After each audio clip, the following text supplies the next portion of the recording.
A day in the life of a 26 years old mom with a toddler. So for today's video, samahan nyo kaming gawin ang aming daily routine. Kapag may pasok si Talia at si Daddy, syempre lahat kami maagang gising. So pagkagising, ano unang gagawin? E di magsiselfon, ha, charot. Syempre magliligpit ng higaan.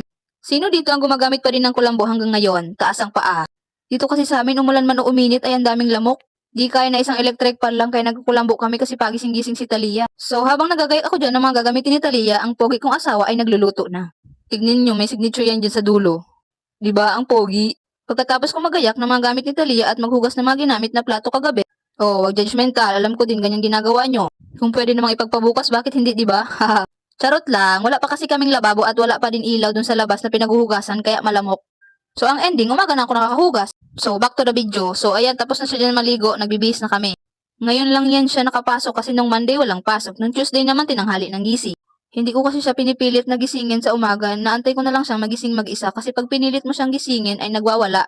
Pag sa bahay pa lang nagwawala na ay Diyos ko, masa ka na pati sa school magwawala din yan. So ang ending, wala kayong magagawa kundi umuwi na lang. Habang nagsusuklayan kami dyan ni Talia, yung pogi kong asawa ay busy naman magluto ng ulam. Kaya mahal-mahal ko yan ay napaka-supportive. Araray! Kasweet, akala mo'y di nag-aaway araw-araw. Pagkatapos kumain ay inuman na ng vitamins ang kasunod. Same kami ng iniinom na vitamins ni Talia, yung sa kanya ay BWC Kids. Vitamin C siya na may zinc. Yung akin naman ay BWC Calcium, vitamin C siya na may calcium. Maganda itong pampalakas ng immune system para hindi agad nagkakasakit. Hindi lang yung mga anak natin ang kailangan nating painumin ng vitamin C to boost their immune system, pati tayo mamis kailangan din natin ng vitamin para kahit lagi tayong puyat, pagod at stress ay hindi agad tayo kakapitan ng sakit. So ayan, sa dami kong sinabi natapos na si Talia magbihes. Pupuyudan ko na siya dyan. Napakabait ng batang ito pag pinupuyudan, ganyan lang siya, steady lang siya kapag pinupuyudan. Pero minsan hindi ko na siya napupuyudan kasi hindi naman pare-pareho ang gising niya. Minsan alas 7 na siya nagigising kaya hindi ko na siya napupuyudan. Pero ngayon dahil maaga, marami kaming oras para magpuyudan. Ito naman yung gusto ko pag babae ang anak. Yung tipong araw-araw iba ang nakalagay na dekorasyon sa ulo. Ay sa buhok pala. Yung ribbon siya ang nagpili niyan kaya nang nilagay ko. Kapag kinontra mo pa kasi yan, magdidiskusyon lang kayo. Ngayon ko lang napansin, naging cute na vampira pala yung pinupuyudan ko. Ang dami ko na sa kanyang biniling ribbon na magkapares pero kapag susuotin niya tuwing aalis kami, uuwi kami, isa na lang ang nakalagay sa buhok niya. Kaya ang natitira, puro isa na lang, wala na yung mga kapares. After niyan, ihahatid na kami ni Daddy sa school. Malapit lang naman ang school niya, kayang lakarin kaso may batang sige ang pakarga, ayaw maglakad.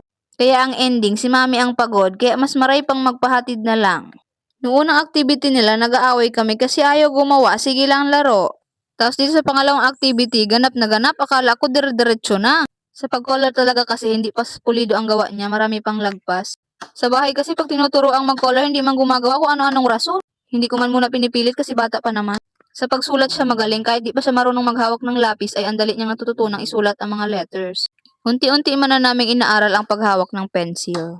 Wala kaming dalang biskwit kaya ayan, nakakuha kami ng abo na ran sa kaklase niya. Ang gusto kasi, isang sulat, isang subo. Pagkatapos ng school ni Talia, umuwi muna kaming paulba. May pinamimigay kasing bigas ang ligaw per household, doon pa kami nakasensus kaya doon pa kami nakalista. Kaso may isa dyan na hindi nagbasa ng GC bago pumunta. Kagabi pa pala nag-message na hindi tuloy ang pamimigay ng bigas. Kaya ang ending, naiwan muna kami sa paulba at pumasok ang daddy. Kasi sayang ang sahod dahil maraming utang na dapat bayaran. Kaya hinatid na lang kami ni Tito Liit pa uwi. Ang kaso, nasa kulyat pa lang kami, inabot na kami ng ulan. Tingnan niyo naman kung gaano siya kalakas, parang ayaw na kaming pauwiin. Buti na lang may hisig na sa nahintuan namin, kung wala may bata dyan na umiiyak. So that's all for today, thank you for watching, bye!